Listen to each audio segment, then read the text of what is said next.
Sourate 82, la fissuration, al-infitar, pré-égérienne. Bismillahir-Rahmanir-Rahim. Au nom de Dieu, le très miséricordieux, le tout miséricordieux. Idha as-sama'u infatarat.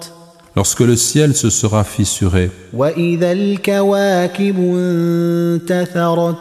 et lorsque les astres se seront éparpillés, Wa idha al-biharu fujjirat. et lorsque l'on fera jaillir l'eau des mers, Wa idha al-quburu bu'thirat. et lorsque les tombeaux seront bouleversés, Alimat nafsum ma qaddamat wa akharat. alors toute âme saura ce qu'elle a accompli et ce qu'elle a remis à plus tard. يا أيها الإنسان ما غرك بربك الكريم Ô homme, qu'est-ce qui t'a trompé au sujet de ton Seigneur, le noble, الذي خلقك فسواك فعدلك qui t'a créé, puis t'a constitué de façon harmonieuse, puis t'a donné des proportions égales, في أي صورة ما شاء ركبك il t'a composé selon la forme qu'il a voulu. كلا بل تكذبون بالدين Que non, mais plutôt, vous qualifiez de mensonge la rétribution. وإن عليكم لحافظين Alors que certes, veillent sur vous, en vérité, des gardiens, كراما كاتبين nobles qui écrivent, يعلمون ما تفعلون. ils savent ce que vous faites. Commentaire sans des expressions et explications. La fissuration al-infitar, le titre est tiré du premier verset. Lorsque l'on fera jaillir l'eau des mers, les mers et les lacs déborderont et confondront leurs eaux salées et douces, selon le commentaire de At-Tabari et de Al-Jalalayn. Alors toute âme saura ce qu'elle a accompli et ce qu'elle a remis à plus tard, textuellement ce qu'elle a avancé et ce qu'elle a retardé. En d'autres termes, ce qu'elle a fait et ce qu'elle n'a pas fait, selon Al-Jalalayn, ou encore ce qu'elle a fait au début et ce qu'elle a fait à la fin, selon Sayyid Qutb. L'expression « ce qu'elle a retardé » peut aussi être comprise dans le sens que l'être humain sera également rétribué pour la conséquence de ses actes. Le prophète Mohammed sallallahu alayhi wa sallam a dit dans cette perspective: celui qui inaugure en islam une action de bien, il en retire la récompense et la récompense de ceux qui agiront en suivant son exemple après lui, sans que cela diminue en rien leur récompense. Et celui qui inaugure en islam une mauvaise action, il en supporte le péché, et le péché de ceux qui agiront en suivant son exemple après lui, sans que cela diminue en rien leur péché. Hadith rapporté par Muslim. Selon Mohammed Assad, ce verset nous renvoie, je cite, à toutes les bonnes actions que l'homme a faites et à tous les péchés qu'il s'est retenu de commettre, aussi bien qu'à tous les péchés qu'il a commis et à toutes les bonnes actions manquées. Ô homme, qu'est-ce qui t'a trompé au sujet de ton Seigneur le noble? Ibn Kathir rapporte qu'après la récitation de ce verset, Omar, tout comme son fils Abdallah, ont dit l'ignorance. Qatada a affirmé: rien n'a trompé l'enfant d'Adam sinon cet ennemi, le diable. Al-Fudayl ibn Iyad a déclaré: si Dieu me demandait qu'est-ce qui t'a trompé à mon sujet, je lui répondrais tes rideaux tombant jusqu'à terre.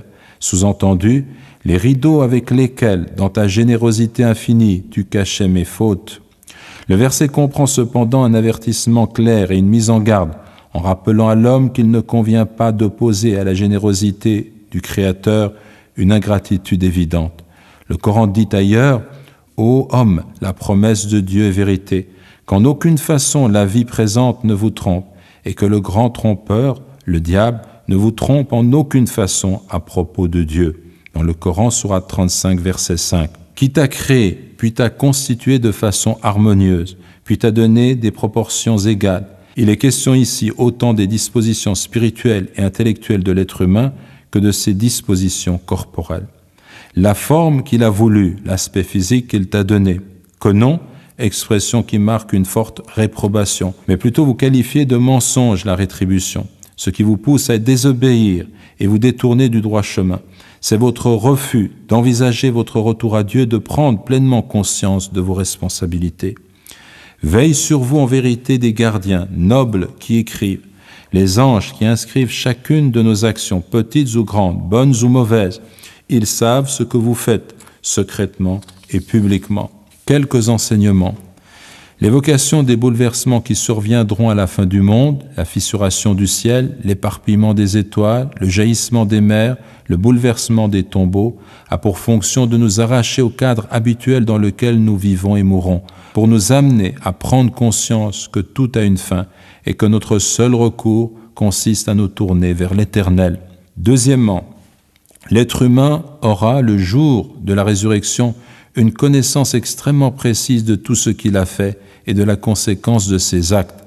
Qui pourrait prétendre ne pas être envahi par la peur et la honte le moment venu? Le seul recours alors sera la miséricorde divine. Troisièmement, l'expression « ô homme » a pour vocation de nous rappeler ce qu'il y a de plus fondamental en chacun de nous, notre humanité. Le Coran affirme, et certes nous avons honoré les fils d'Adam. Dans le Coran, sourate 17, verset 70, Dieu nous interpelle en nous rappelant notre noble origine, en nous enjoignant de ne pas nous détourner de notre vocation essentielle, l'adoration et l'amour de Dieu. Quatrièmement, chaque élément du corps humain est une merveille dans sa composition. Sayyid Qutb, en se référant aux travaux scientifiques de son temps, donne en exemple les différents systèmes qui permettent l'organisation de la vie humaine. Le système osseux, le système musculaire, le métabolisme de la peau, le système digestif, le système sanguin, le système respiratoire, l'appareil génital, le système lymphatique, le système nerveux, l'appareil urinaire, les organes sensoriels du toucher, du goût, de l'odorat, de l'ouïe et de la vue. Chacun de ces systèmes fonctionne selon des règles précises qui suscitent l'émerveillement des hommes de science et des chercheurs, sans compter les facultés intellectuelles, les sentiments et la spiritualité qui caractérisent l'homme. Pourquoi donc, ô être humain, te détournes-tu de ton Créateur? Cinquièmement, les anges qui inscrivent nos actions sont décrits comme étant nobles et généreux, les deux sens du mot « karim » et au pluriel « kiram ». Une façon de nous faire comprendre qu'il importe de bien nous comporter en leur présence et d'avoir honte de commettre devant eux de mauvaises actions, comme ce serait le cas si nous agissions sous le regard d'une personne respectée et de noble rang.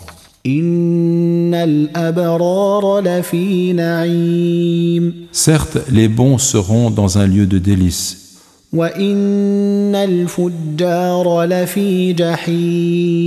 certes, les libertins seront dans une fournaise. Ils y supporteront la chaleur le jour de la rétribution.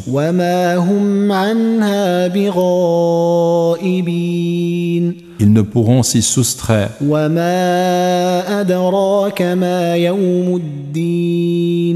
Et qu'est-ce qui pourrait te faire connaître ce qu'est le jour de la rétribution?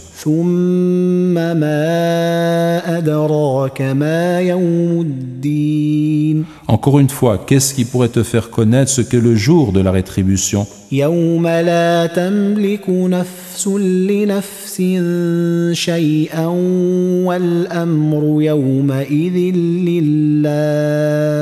Le jour où aucune âme ne pourra rien en faveur d'une autre âme. Et ce jour-là, le commandement reviendra à Dieu. Commentaire, sens des expressions, explications. Les bons, el-abrar, ceux qui sont intègres, bienfaisants, vertueux, justes. Un lieu de délice, naïm, vie de bien-être, de félicité, le paradis. Ils y supporteront la chaleur, autre sens, ils y entreront, donc dans l'enfer, selon Rareb, dans son glossaire, sous le mot Sava. Ils ne pourront s'y soustraire, ils ne pourront en sortir et s'absenter, donc de l'enfer. Et qu'est-ce qui pourrait te faire connaître ce qu'est le jour de la rétribution? Encore une fois, qu'est-ce qui pourrait te faire connaître ce qu'est le jour de la rétribution? Dans le sens, tu ne saurais te le représenter. La répétition permet d'accentuer l'importance de ce jour. Cette figure rhétorique répétitive, comme l'indique en substance Mohammed Assad, indique que ni l'intellect, ni l'imagination de l'homme n'ont la possibilité de répondre à la question, parce que ce qui arrivera alors dépassera largement le champ de nos représentations sensibles actuelles et que nous ne pouvons donc conceptualiser la réalité de ce jour, sinon par un langage qui reste allégorique. Cela ne signifie pas cependant que les représentations du jour de la résurrection sont de pures allégories. Ce qui nous est décrit arrivera réellement. Aucune âme ne pourra rien en faveur d'une autre. Personne ne sera en mesure d'apporter son aide à autrui, à moins que Dieu ne le veuille. Ibn Kathir cite le hadith suivant, d'après Abu Huraira, que Dieu soit satisfait de lui, lorsque ce verset est descendu et avertit ton clan les plus proches. Dans le Coran, sourate 26, verset 214, le messager de Dieu, sallallahu alayhi wa sallam, invita les gens de la tribu de Quraysh, interpellant le groupe dans son ensemble et les individus. Ô assemblée de Quraysh, sauvez-vous vous-même du feu de l'enfer. Ô assemblée de Banu Ka'b, sauvez-vous vous-même du feu de l'enfer. Ô assemblée des Banu Hashim, sauvez-vous vous-même du feu de l'enfer. Ô assemblée des Banu Abd al-Muttalib, sauvez-vous vous-même du feu de l'enfer. Ô Fatima, c'est donc la fille du prophète Muhammad sallallahu alayhi wa sallam, sauve-toi toi-même du feu de l'enfer. En vérité, je le jure par Dieu, je ne détiens aucun pouvoir venant de Dieu en votre faveur, sinon que vous êtes liés à moi par la parenté, et c'est un lien dont je préserverai la fraîcheur. C'est la version de l'imam Ahmad, rapportée également par Al-Bukhari, Muslim, At-Tirmidhi et An-Nasa'i. Le commandement reviendra à Dieu. Le mot « amr » peut être traduit par commandement, ordre, décision, mais il a un sens plus général qui désigne toute chose et toute affaire. En ce jour, Dieu sera donc le maître de toute chose. En commentant ce verset, et ce jour-là le commandement reviendra à Dieu, Qatada a dit « Par Dieu, c'est déjà le cas aujourd'hui, mais ce jour-là, nul ne disputera le commandement à Dieu », selon le commentaire de At-Tabari. Comme il est dit ailleurs, le jour où ils comparaîtront sans que rien d'eux ne soit caché à Dieu. À qui appartient la royauté aujourd'hui? À Dieu, l'unique, le dominateur. Le Coran, sourate 40, verset 16. Quelques enseignements. Premièrement, les hommes seront départagés le jour de la résurrection selon leurs actions, les uns conduits vers la félicité éternelle, les autres promis au châtiment divin. Deuxièmement, le Coran insiste sur le caractère imposant de ce jour. L'homme doit garder à l'esprit qu'il sera jugé, et c'est dans cette perspective que sa vie éphémère prend son véritable sens. Troisièmement, nul ne pourra venir en aide à autrui. S'agirait-il de la personne qui lui est la plus proche? Il n'existera aucune forme de marchandage permettant le rachat de son âme. Les négateurs ne bénéficieront alors d'aucune forme d'intercession.